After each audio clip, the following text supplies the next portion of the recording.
আপোনালোকে জানেনে এতিয়া পৰ্যন্ত গোটেই বিশ্বজুৰি কিমান মানুহ এই কৰোনা ভাইৰাছৰ পৰা আক্ৰান্ত হৈছে বা কিমান মানুহে এই কৰোনা ভাইৰাছৰ কাৰণে নিজৰ প্ৰাণ হেৰুৱাব লগা হৈছে আজিৰ ভিডিঅ'টোত মই আপোনালোকক সম্পূৰ্ণ তথ্য দেখাম যে যোৱাকালিৰ পৰা আজিলৈকে মাত্ৰ 24 ঘণ্টাৰ ভিতৰত কিমান সংখ্যা বৃদ্ধি পাইছে এই কৰোনা ভাইৰাছৰ পৰা আক্ৰান্ত লোকসকলৰ এটো এটা বহুত ডাঙৰ আৰু বহুত বেছি সিৰিয়াস মেটাৰ হৈ গৈছে সো প্লিজ আপোনালোকক ৰিকুৱেষ্ট কৰিছো ভিডিঅ'টো যদি পাৰে শেয়াৰ কৰি দিব এটা ওয়েবসাইট আছে যাৰ নাম হৈছে worldometer.info ইয়াত আপোনালোকে একদম ৰিসেন্ট আপডেটস খিনি পাই যাব কিমান সংখ্যা এতিয়ালৈকে বৃদ্ধি পাইছে কৰোনা ভাইৰাছৰ পৰা আক্ৰান্ত সকলৰ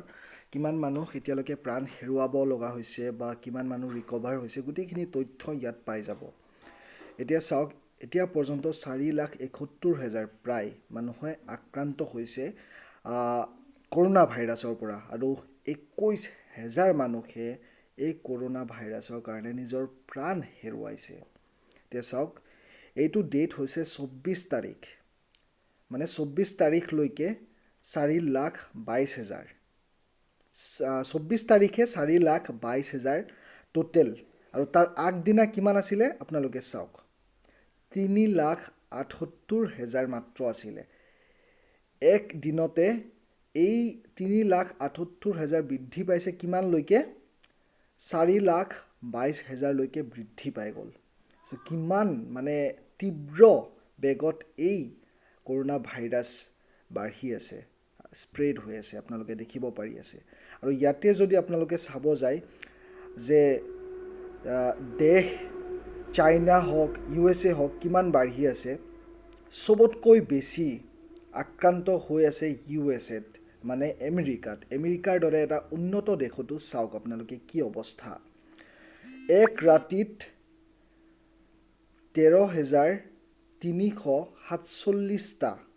এক ৰাতিৰ ভিতৰত নিউ কেसेছ আক্ৰান্ত হৈছে নতুনকৈ প্ৰাণ হেৰুৱাইছে 247 জন মানুহে এক ৰাতিৰ ভিতৰত এইটো হৈছে আমেৰিকাৰ দৰে এটা উন্নত দেশত আপোনালোকে এতিয়া ভাবিব পাৰে যদি ভাৰতত স্প্ৰেড হোৱা যদি বেছিকৈ স্প্ৰেড হোৱা আৰম্ভ হয় আমাৰ অৱস্থা কি হ'ব ইয়াতে যদি ভাৰতৰ কথা ক'বলৈ যাও তেন্তে আপোনালোকে চাব পাৰি আছে এতিয়ালৈকে টোটাল আক্ৰান্ত হৈছে 657 জন লোকৰ লোক আক্ৰান্ত হৈছে কৰোনা ভাইৰাছৰ পৰা আৰু এতিয়ালৈকে 12 জন মানুহে প্ৰাণ হেৰুৱাব লগা হৈছে আৰু এই 121 টা মানুহে নতুনকৈ আক্ৰান্ত হৈছে আমেৰিকাৰ দৰে ইমান উন্নত দেশৰো আজি কি হালত হৈছে কি অৱস্থা হৈছে আপোনালোকে দেখিব পাৰি আছে বন্ধুসকল বহুত সিৰিয়াস হ'ব লাগিব আমি যদি আমি কৰোনা ভাইৰাছৰ পৰা আতৰত থাকিব খোজো লকডাউন কৰা হৈছে 21 দিনলৈকে প্লিজ এই লকডাউনটো বজাই ৰাখক ভালকৈ একদম নিয়ম কানুনবোৰ পালন কৰক আপোনালোকে নিশ্চয় জানে এই কৰোনা ভাইৰাছৰ পৰা আক্ৰান্ত নহবলৈ আমি কি ষ্টেপ বা কি পদক্ষেপ ল'ব লাগিব